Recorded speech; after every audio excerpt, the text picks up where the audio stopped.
anxiety, and in this we basically discuss the treatment approaches of the anxiety. Among all treatment approaches, we have basically three types of treatments, or we can say the same drugs having three different types of actions or pharmacological actions.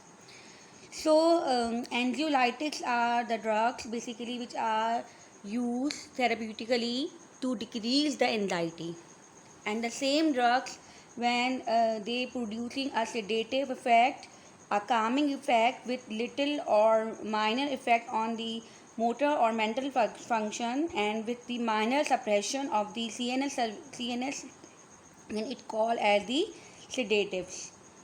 And hypnotic drugs are those drugs which are basically producing the drowsiness and encourage the onset and maintenance of a sleep that as far as possible resembles the natural sleep state.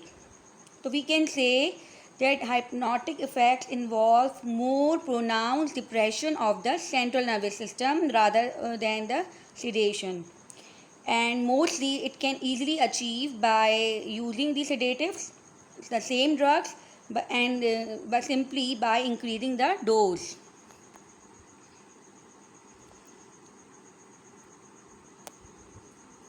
This is the performance, and this is the border. If we observe this graph, then the same drug, the goal of anxiety is that we have an optimal performance between the sedative and hypnotic state, and this is basically for the relaxation and calming effect on the CNS.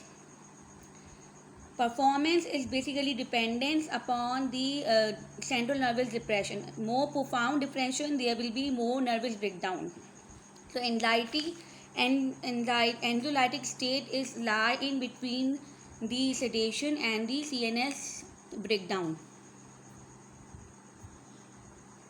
So the strategy is that we have to reduce anxiety without causing the sedation.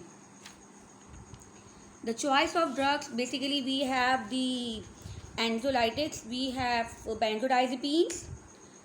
Basically these benzodiazepines are the structurally resemble to the 1,4-benzodiazepine structure, and on the basis of their structure they are termed as the benzodiazepine. Then we have the old sedatives which are barbiturates. Then we have certain newer compounds like 5-HT receptor agonists and 5-HT2A, 2C or 5-HT3 receptor antagonists. Remember, 5-HT1A receptor agonists are basically producing the CNS inhibitory effects, while 5-HT2A, 2C and 5-HT3 receptors are excitatory type receptors, and we need to inhibit such excitations, and for that purpose we are using their antagonist instead of agonist. If autonomic systems are prominent in the anxiety, as we have discussed, the symptoms of the anxiety, there is sweating, increased heart rate, and increase in the flight and fight response, then we have to use some drug to reduce such symptoms. And for the reduction of such symptoms acutely, beta adrenoceptor antagonist or alpha agonist can be used.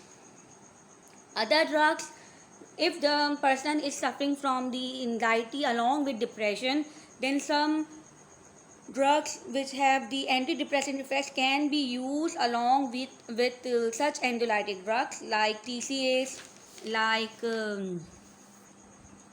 MOAs, monoamine oxidase inhibitors, like antihistamines and antipsychotics. Some drugs are under the clinical trials, so we will not discuss. Just remember these names, and maybe possible in future they will come in the market. Then the main important drug, diazepam.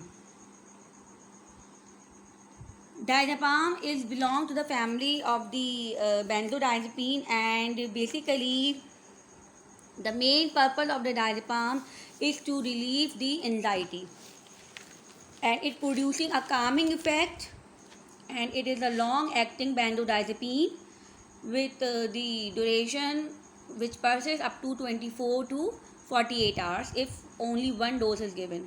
However, to maintain the continuous concentration, it is basically using twice a day.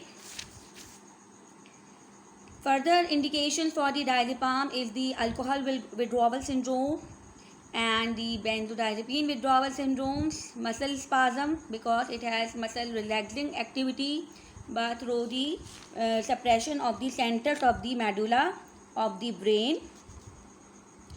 It also helps, basically it is an anxiolytic in a dose dependent manner, and if there is a trouble sleeping and restlessness at leg syndrome, then again diazepam can also be used.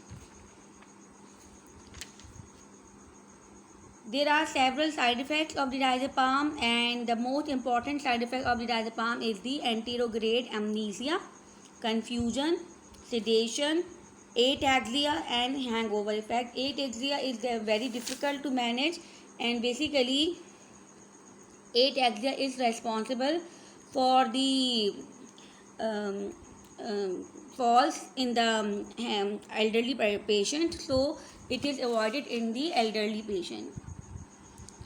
Then it also induces some suicidal thoughts. It decreases the breathing. It increases the risk of seizure if too frequently used, especially in those which are suffering from the epilepsy. So, for the chronic purpose, it is not used in a epilepsy. Then, occasionally, it can cause the excitement or agitation in some patients. The most important side effect is the is the development of the tolerance and the dependence.